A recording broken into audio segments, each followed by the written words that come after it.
Hello students, today we are going to start with the poem This Bread I Break by Dylan Thomas.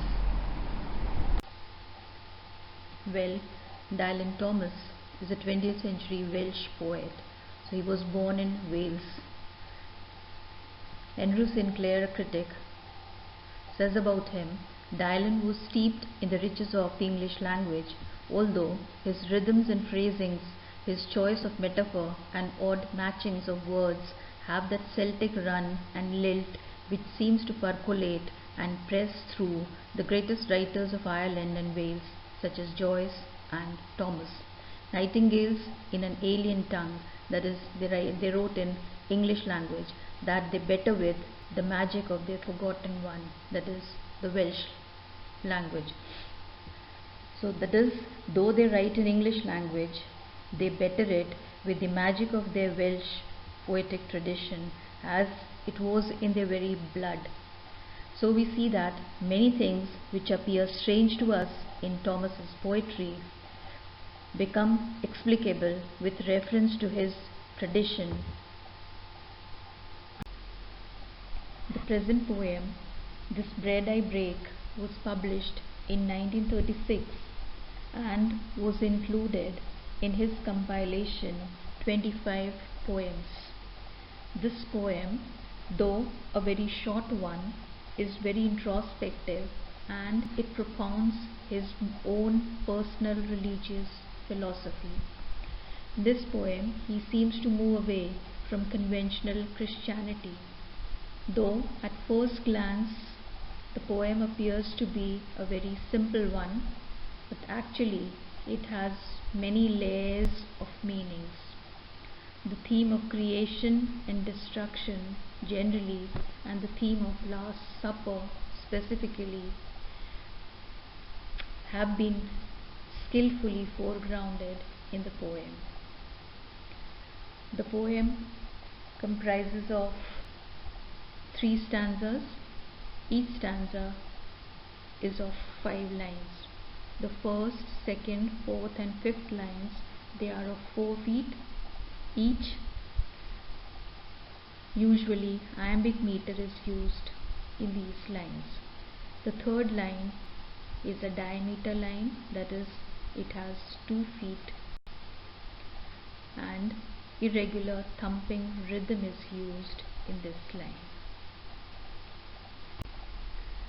The first stanza, This bread I break was once the oat, this wine upon a foreign tree, plunged in its fruit, man in the day or wind at night, laid the crops low, broke the grapes' joy.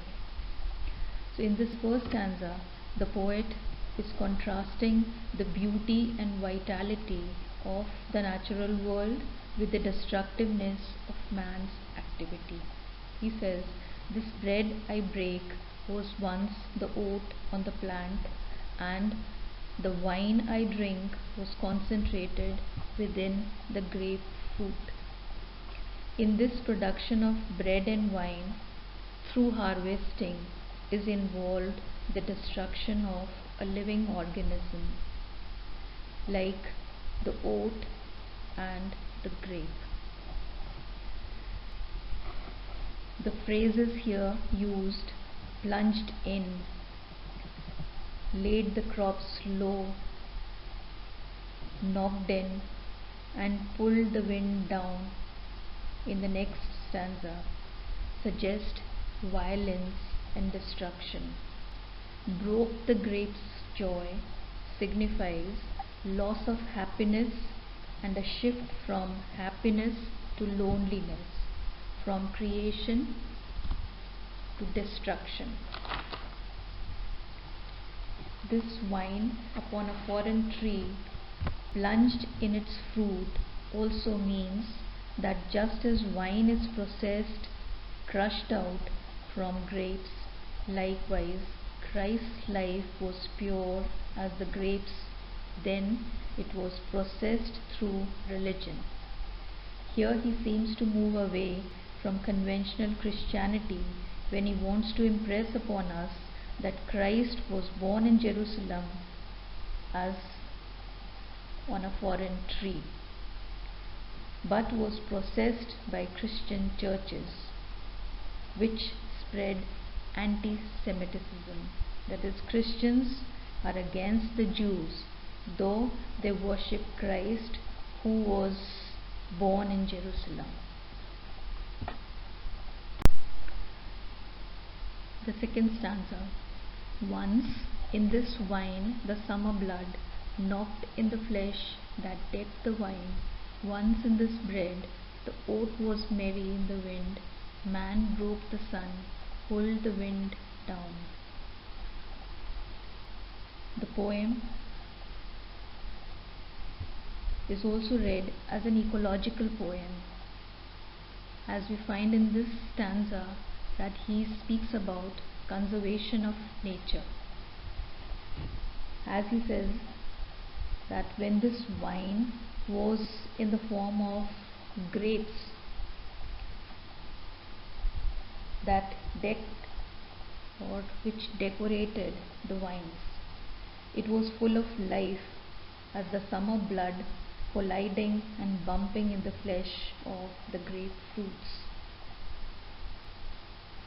So the grapes were alive, they were fresh, they were living organisms. The bread that was once the oat, it used to dance merrily with the blowing wind. Man, what did he do? Forcefully broke the infused sun, the warmth which was within the grapes, and pulled down the oat that was dancing with the wind. So here in this stanza again the theme of loss is highlighted. The third stanza. This flesh you break, this blood you let, make desolation in the vein, were oat and grape, born of the sensual root and sap, my wine you drink, my bread you snap. So in this third stanza we see that the time reference that was past in the first and second stanzas shifts here to the present. This flesh you break, this blood you let, that is, this bread you break, this wine you allow to pass, makes desolation in the vein. That is, it brings emptiness, gloominess, deprivation in the vein, makes the speaker lonely and sad. It reminds him of the fact that they were oat and grape once, born of the sensual root and sap, the vital circulating fluid of a plant. In reference to Christ, he was born of Mary, the human vital body fluid, that is from blood.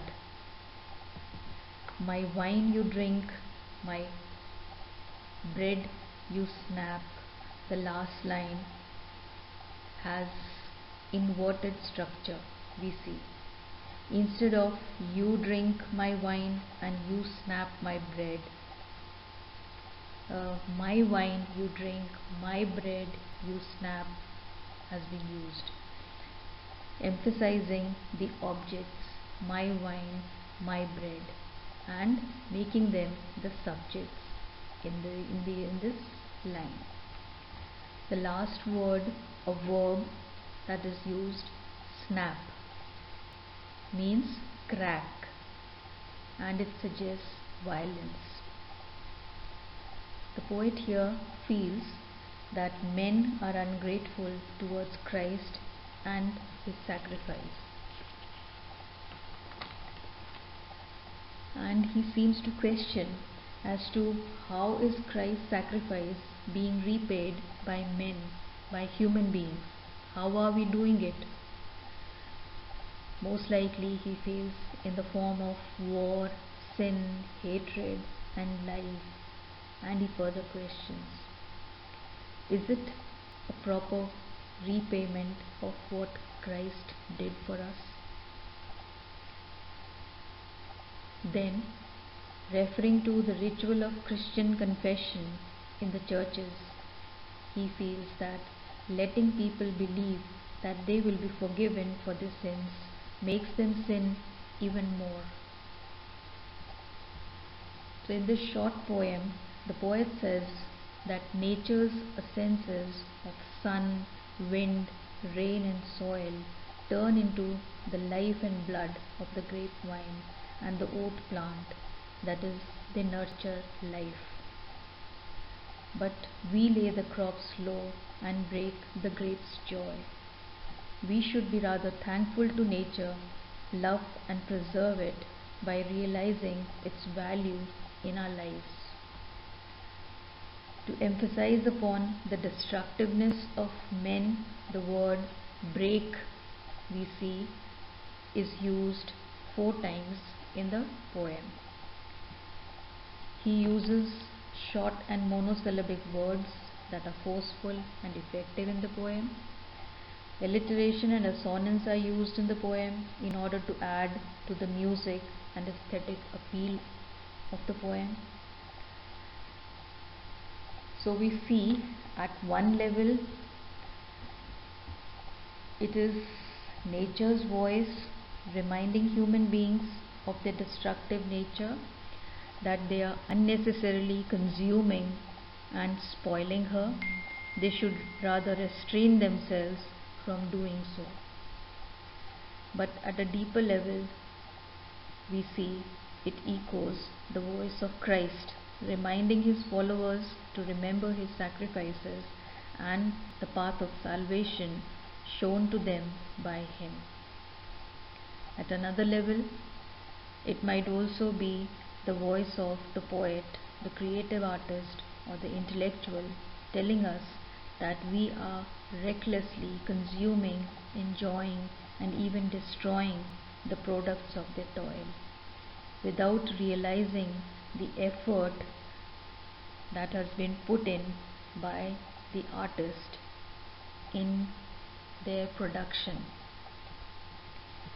In every way, the poem suggests that we depend on different sources for life, for our lives. For food, we depend on nature.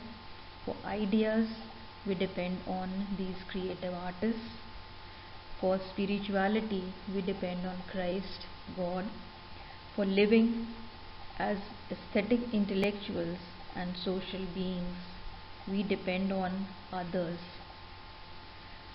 So he feels we should rather learn to be grateful towards them all,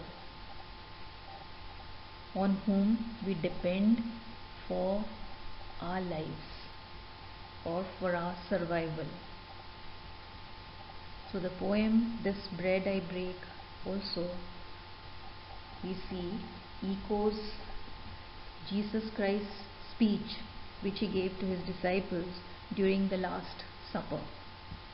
This bread I am sharing with you will become flesh in my body, and the wine would become blood in my body, which I would be sacrificing for the salvation of human beings. Christ's advice is that every time they eat and drink, they should remember him and try to follow the path of spiritual life and salvation shown by him. So in the poem we see the concept of eternal life through Christ has been introduced, and he is trying to emphasize the resurrection of Christ. And at another level, where he is referring to the creative artists, he feels that they also put in all their endeavor in their creations, whether it is poetry, music, painting, sculpture, literature, architecture, or culture. And we human beings, we consume the products of their sweat and blood. We make desolation in their veins. So their sorrow or suffering becomes our joy. We derive pleasure out of these works of art. Rather, we should be thankful to them for our aesthetic and intellectual diet growth. So we see in the poem that through this short poem, he has tried to present before us many layers of meanings, many meanings we come across as we go through this short poem. Thank you so much.